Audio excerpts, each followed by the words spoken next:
नमस्कार प्यारे बच्चों, आर के स्टडी केयर हिंदी कक्षा में मैं रमाकांत गौतम आप सबका हार्दिक स्वागत करता हूं। आशा है कि आप लोग स्वस्थ होंगे। बच्चों, हम लोग अलंकार को पढ़ रहे हैं। हम लोगों ने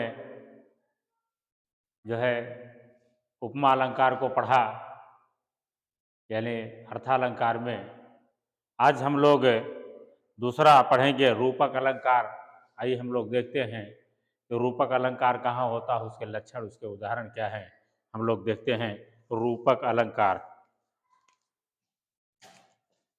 नंबर 2 है रूपक अलंकार। रूपक अलंकार देखिए,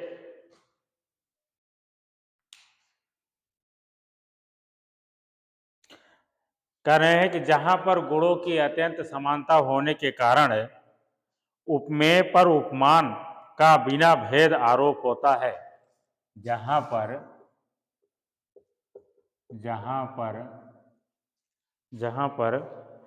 गुणों की अत्यंत समानता होने पर, गुणों की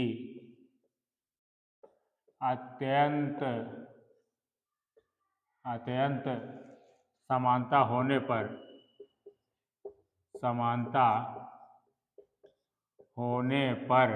गुणों की अत्यंत समानता होने पर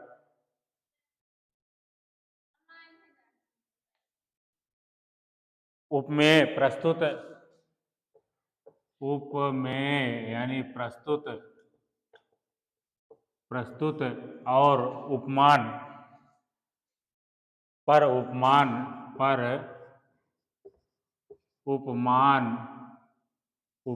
यानी अप्रस्तुत उपमान अप्रस्तुत का बिना भेद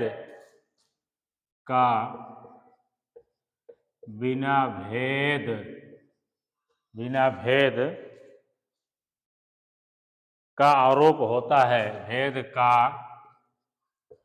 आरोप होता है वहाँ रूपक अलंकार होता है। देखिए, कह रहे हैं जहां पर गुणों की अत्यंत समानता होने पर उपमेय यानी जो प्रस्तुत है, जो हमको दिखाई दे रहा, जो हमारे पास है, पर उपमान जो अप्रस्तुत है, दूर है, कहीं दूर है, उसका बिना किसी भेद के उस पर आरोप किया जाता है। यानी जबरदस्ती थोप दिया जाता है, कोई भेद ना हो फिर भी उस पर आरोप कर दिया जाता है, वहां रूपक अलंकार होता है। यहाँ पर आप लोग देखें उपमेय और उपमान। उपमेय मतलब जो प्रस्तुत है, जो हमारे पास है, वो हमारा उपमेय है, और उपमान जो दूर होता है वो हमारा उपमान होता है। आइए हम लोग जैसे देखते हैं, जैसे उदाहरण के माध्यम से देखेंगे हम लोग। जैसे उदाहरण कहा गया, चरण कमल बंदो हरि राई। उदाहरण है चरण कमल बंदो हरि राई। चरण कमल बंदो हरि राई।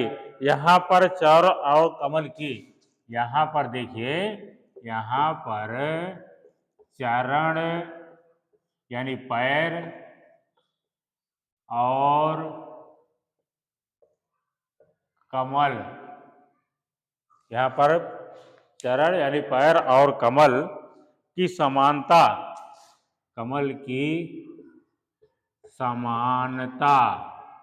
बिना किसी भेद के की गई है। किसी भेद के की गई है, बिना किसी भेद के की गई है। अर्थात अर्थात प्रस्तुत प्रस्तुत चरण पर कमल का अप्रस्तुत कमल का भेद रहित आरोप है। भेद रहित आरोप है। यहाँ देखिए डिफाइन कर दिया जा रहा है कि चरण यानी पैर और कमल की समानता बिना किसी भेद के की गई है। अर्थात प्रस्तुत चरण, हमारा ये चरण जो है, ये पैर जो है प्रस्तुत है, हमारे पास है, लेकिन कमल दूसरी जगह है।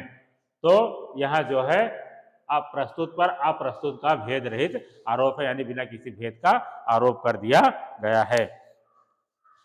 और दूसरा उदाहरण आप लोग देखें, दूसरा उदाहरण है पायो जी मैंने, यहाँ पर हम ऊपर से लिखते हैं दूसरा उदाहरण, पायो जी मैंने राम रतन धन पायो। दूसरा उदाहरण है पायो जी मैंने राम रतन धन पायो। अब यहाँ देखिए पायो जी मैंने राम रतन धन पायो हैं, यहाँ जो है, यहाँ राम रूपी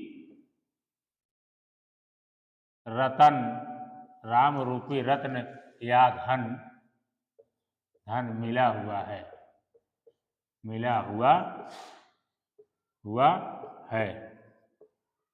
यानी यहाँ राम प्रस्तुत है और रत्न जो है वो अप्रस्तुत है, दोनों का बिना भेद का आरोप हुआ है, इसलिए यहाँ भी जो है रूपक अलंकार है। आइए इसके कुछ भेद हैं, रूपक अलंकार के भेद।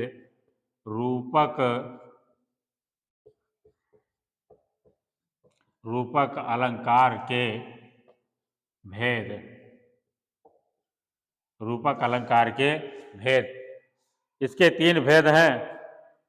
नंबर 1 है आपका सांग रूपक, नंबर 2 है निरंग रूपक और निरंग रूपक, और तीसरा है पारंपरिक रूपक।